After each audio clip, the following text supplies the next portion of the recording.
Today, I'm going to take a look at They Shall Not Pass from Avalanche Press. This is the Battle of Verdun 1916.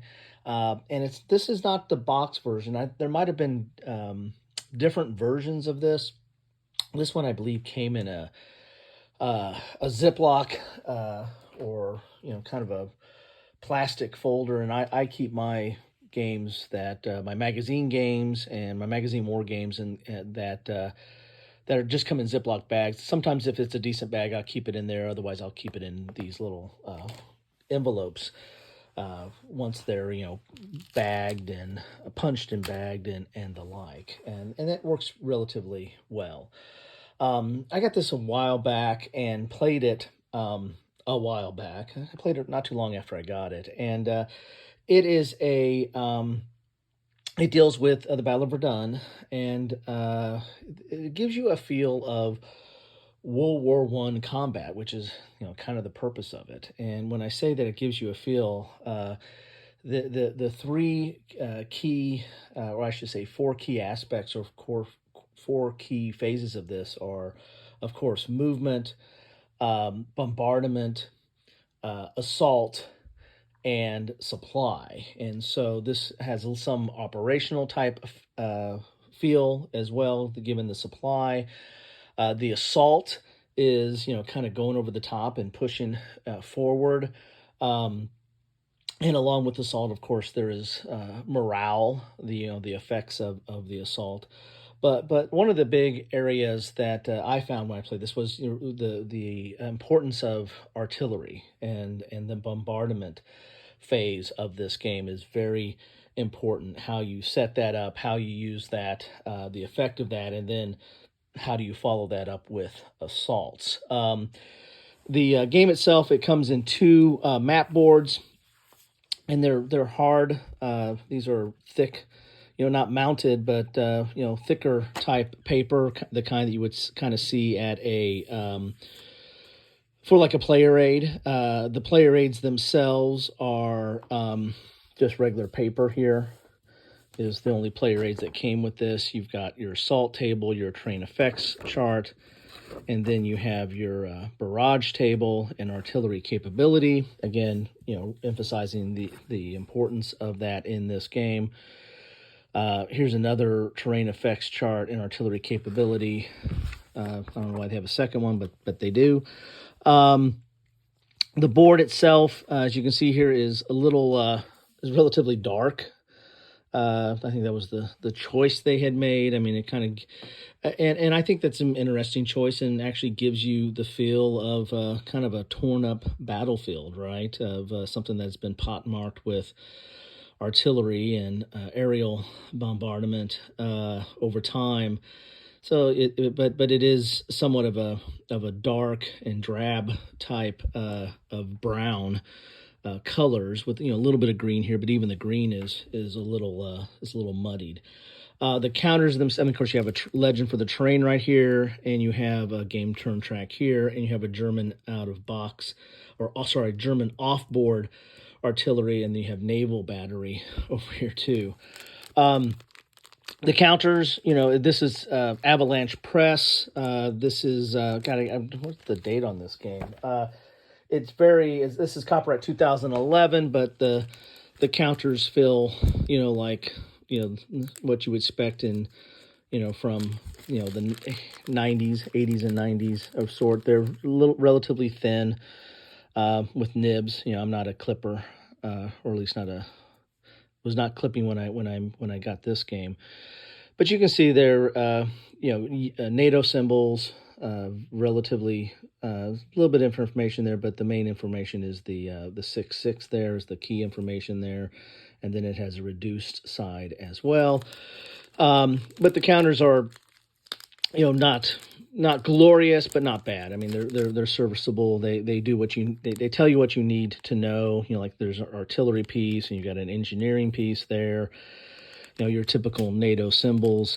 You'll also have there's headquarters, and again, this game deals with supply as well. The book is interesting because the book is almost like a, kind of like a bound book here for the rules, but the rules are sandwiched in between history. The game starts off, or the book starts off with, games as history. That's an interesting little note there, and then goes into, let's put back, move stuff back here. The lessons of Verdun. And you've got some, history all along there. That's interesting. And then, talking about the assault,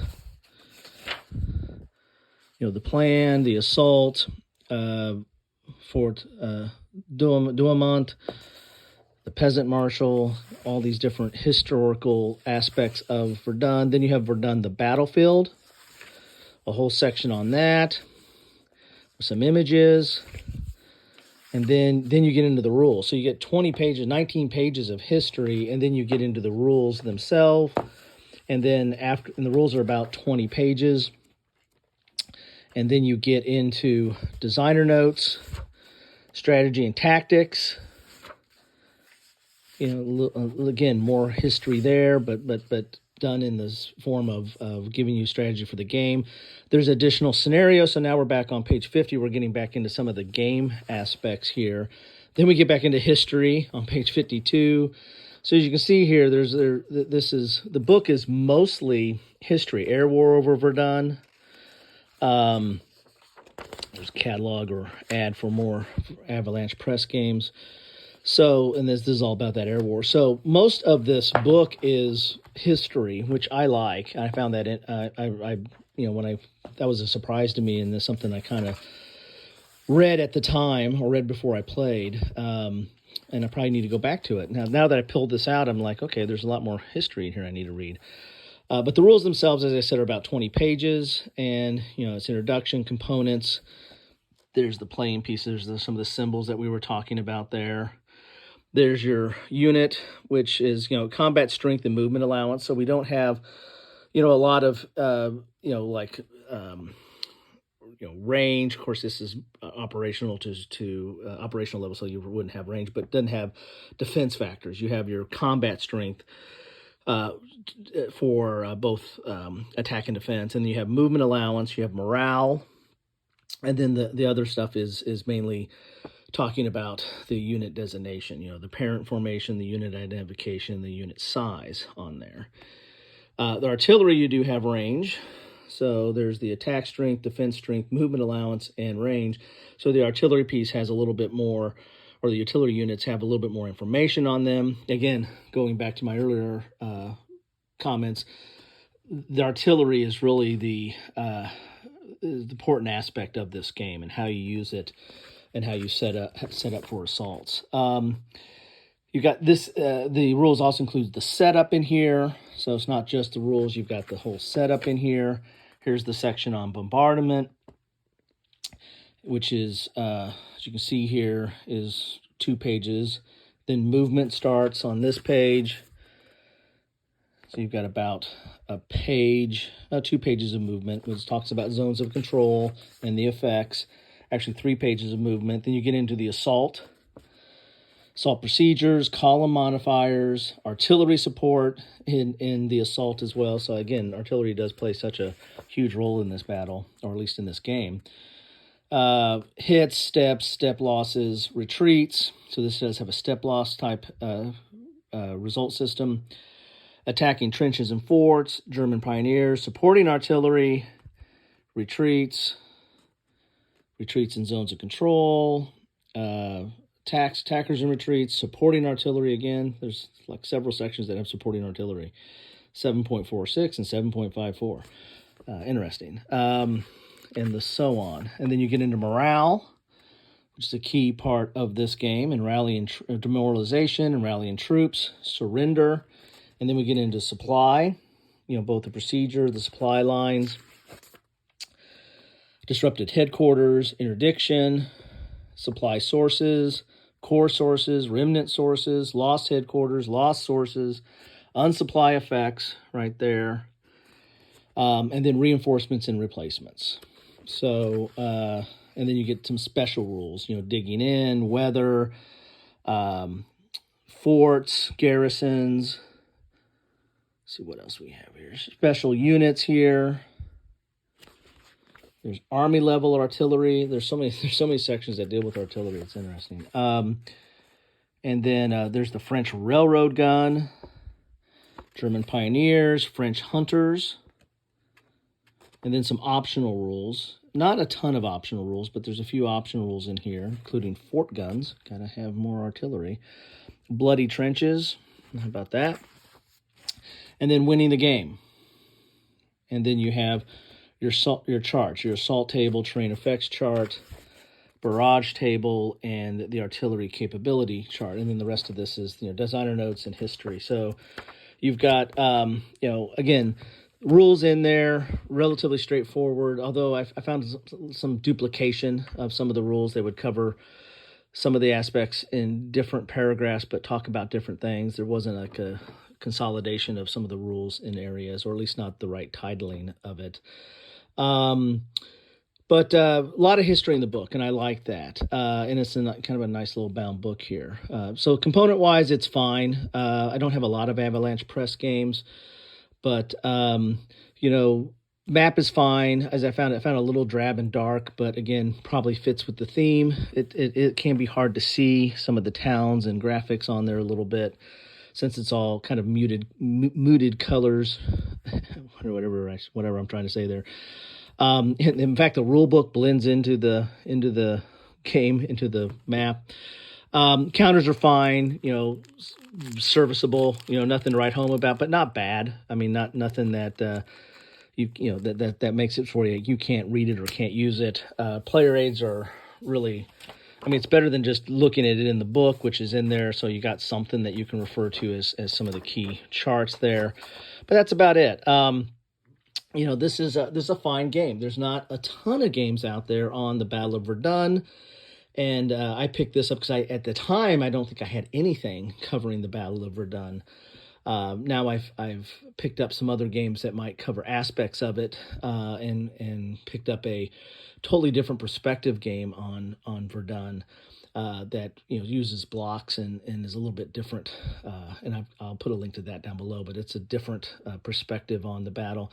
This is more the traditional hex and counter aspect of the battle. But as I said before, the thing that when I played it, reading through the rules, when I played it, and now going through this exploration, the whole rules and the effect of artillery, really stands out in this, at least in this game, or at least in They Shall Not Pass. That seems to be a focus of the designer in this instance. So anyway, I thought I'd pick this up, and before I played it, I was gonna just talk with you a little bit about it and do a little bit of exploration. And I have a battle and campaigns section of my channel that covers some of the more famous battles or infamous battles or decisive battles through history. I only try to have a playlist for it if I have at least a couple, 2 or 3 battles to put in that list. And so this is going in my Verdun list. I have a few on World War I and a few covered in playlist. And so this is part of the Verdun playlist. So check that out. Anyway, so that's what I have for you today. I'd love to know your thoughts on this. Have you played this game? What do you think about it? Love to know your thoughts on that. I'm pretty sure there was other versions of this. I just picked up this kind of like this Ziploc one or folio type version, but love to know what you think about this or the other versions, if there are other versions, or about Avalanche Press in general. I haven't done a ton of stuff on Avalanche Press. I have a few of their games, but by far they're not my top of my list of ownership of games. And I don't know why that is. It's not their quality is not necessarily the same level as what you would find for Compass today or GMT, but or some of the other major publishers. But they've been around for a long time and been doing these games for quite a bit of time. So anyway, love to know your thoughts on any of that stuff. Thanks for stopping by. Take care.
Thanks for watching.